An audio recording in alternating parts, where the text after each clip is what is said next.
Alright guys, welcome back, and I honestly don't even know how I'm going to cover this topic and still make it somehow YouTube friendly, but there is a lot to go over about Diddy. P. Diddy, Sean Combs, whatever name you want to call him, and this is like some Epstein Island level insanity going on here, and we're only scratching the surface it seems at this point here.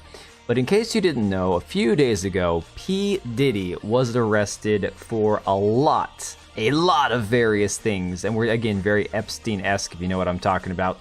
This article here from NBC says, for decades, Sean Diddy Combs presented the image of a wealthy black music mogul, one who broke business barriers through lavish parties and even created iconic TV moments. But behind the scenes, prosecutors say was a more sinister picture with allegations of violence, trafficking, and severe abuses of power. Now, this is one of the situations where I'm very happy that I'm not a hip-hop or rap fan. I don't pay attention to whoever like the upcoming hip artist is, the rap beefs, who shot Tupac, who took out Biggie. Like, I don't care. I couldn't care less about this kind of crap. I do not like this style of music, but I recognize that unfortunately it has been artificially propagated in our country, and we just kind of have to address it now for the ickiness that it really is. And it says, throughout his career, Combs dominated music, television, and fashion, amassing a fortune worth hundreds of millions of dollars. I don't know how. In public, he was a shrewd music producer, generating hip-hop hits under his Bad Boy Records label, which he founded in 1993 and helped establish him as a cultural magnate. Combs was at the center of one of rap's most notorious and deadly beefs between the East and West Coast, culminating in the deaths of Tupac and Notorious B.I.G.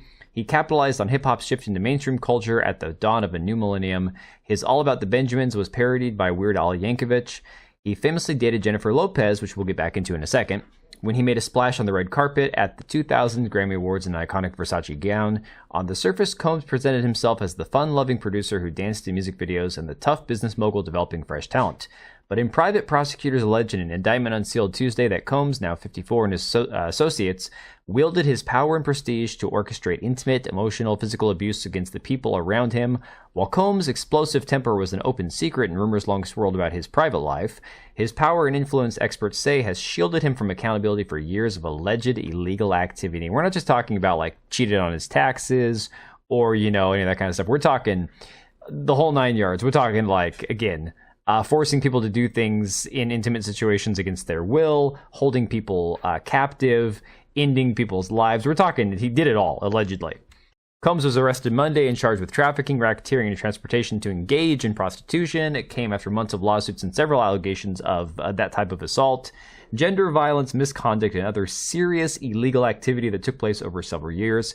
He pleaded not guilty, of course he did, on Tuesday, and a judge denied him bail after U.S. Attorney Damian Williams argued that Combs is a flight risk. I would agree he most definitely probably is, and a danger to the community. Combs is currently being held in the Metropolitan Detention Center in New York and is on procedural self-deletion watch, as is typical with high-profile clients. Now that just screams Epstein to me. I'm sorry.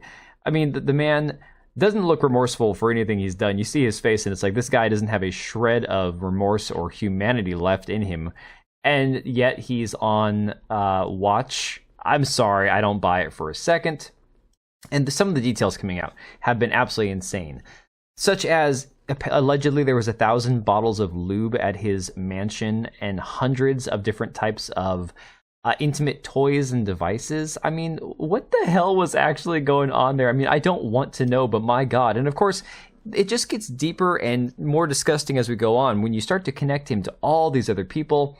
Back in 2014, there was a clip from, I guess it was the Kardashians show. Again, I don't watch this crap, where she actually, Khloe Kardashian, stated that she had been at a party she attended at like 5:30 in the morning. She hopped on a flight and went to Diddy's place, and like half the people there were butt-ass naked. So again, just thinking it was just, she told somebody you would have loved it on the show. Essentially, this is like one of these things that you just do when you're a famous person in Hollywood or in the rap or music industry. And of course, people are pointing out that Justin Bieber, who I believe at the time would have been a minor, maybe he was just over the age of legal consent, was also at this party, allegedly. Now we're seeing people such as Usher and Pink. Pink, who is somebody who I personally detest, both as a human being, can't stand her music, don't like her voice, think she's cringe, I can't stand looking at the woman, have both deleted their tweet histories within the last couple of days. Shocking, I know. People who have connections to Diddy are trying to cover their tracks, trying to hide the things that they have posted on social media. And again, people commenting that, you know, after Jennifer Lopez just recently endorsed Kamala Harris, it's coming out that she was at these parties with Diddy. And again, I believe, if I'm not mistaken, there was a situation years ago when they were first together where, as the story went, she was carrying his personal weapon, I do believe, and then she gave it to him, and then they passed it off to somebody else as if the other person committed the crime. Again, these are all just allegations or speculation, but this is some crazy shit going on. Brittany Martinez pointing out that Chrissy Teigen had tweeted at P. Diddy that she didn't search his Netflix history, apparently. What's that about? And don't forget, Chrissy Teigen is one of these completely disgusting people in Hollywood, married to John Legend, of course, another complete Hollywood degenerate, that deleted over 60,000 tweets and blocked over 1 million people on Twitter due to the very sketchy things she has posted in the past. You see Chrissy Teigen right here tweeting at Diddy, "Hey, John Legend and I had the same rental after you, and I logged you out of your Netflix and didn't look at your history because that's just the kind of people we are. Love to you and Cassie." Weirdly enough, at 1:22 in the morning. Very strange. And then, of course, saying things about comparing herself to Anthony Weiner with children. I know what parents go through when they are forced to tie their kids up in the basement. Very weird, creepy. Again, she deleted all 60,000 of those tweets. Saw a baby that looked like a... Wow. Yeah, Chrissy Teigen is just a sick, sick person. Now we're seeing other videos resurface from 2018. Somebody that actually attacked the Trump National Hotel in 2018, saying that he was a slave, detained against his will for those kind of reasons by Sean Combs. I believe he mentions Rick Ross in this video. I don't want to play it because he says some very strange things, claims that he caught something. Again, Diddy and Rick Ross, they're both gay. DJ Khaled.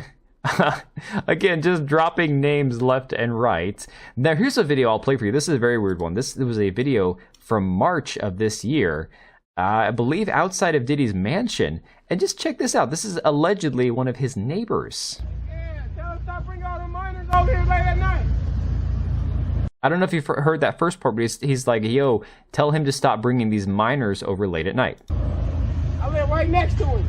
He do too much. It be like buses, like big ass buses. You just see all type of shit hop out. Especially at nighttime, like around 3 o'clock in the morning. It gets wild. I'm his neighbor. When my basketball go over there, I just let it be because I don't want to knock on the door. Saying how I'm his neighbor, I just let him be because I don't want to get into any trouble, you know? And then you have one person coming out to defend him, Marlon Wayans. Apparently coming out saying, "I've been to plenty of Diddy parties." Diddy's close friend reveals what he saw at his parties, saying he never witnessed any debauchery that multiple allegations claim. So, I don't know, guys. You think that Marlon Wayans is the one honest person in this entire situation and everyone else is lying about this? I have a hard time believing that, because look at the amount of crap that is going on, the connections to all these people in Hollywood, the amount of filth and dirt that we're finding out, the effect that they had on people in the music industry, young people like Bieber, the amount of people who just couldn't keep their hands off of him, everything that he went through. I mean, the more and more that we peel the layers off of this onion, the deeper it goes and the more disgusting and degenerate all of it is. I mean, I am so sick of Hollywood and the music industry at this point. I wish that it would all just come crashing down. We have more than enough music, more than enough movies. We don't need anything new. If this is what it takes to make movies and music, I'm out. Like, can we just shut it all down, pull the plug, and be done? Because this is just getting absolutely vile, disgusting to have to think about. So I'm gonna leave it right there. Let me know what you guys are, making of all this stuff. I'd be curious to see your comments down below. This is just gonna get more and more wild, I think, as this week continues. And I would not be surprised if he follows suit in Epstein and we don't see him on this planet anymore by the end of next week. But I'm just going to leave it right there. Let me know what you think about it, and I will catch you on the next one. Alright, and if you made it this far, thank you so much for watching the video. Thank you for being here. I do have 2 channels, Minimal Effort Podcast, as well as my gaming channel. I do have a Twitch and Kick for my gaming channel. We do live streams over there occasionally, maybe once a week. And then if you are in the market for a new PC, make sure to check out Meta PCs. Click the link I have down below. Use code TBO at checkout for a special discount. Thanks again for watching, and I'll see you next time.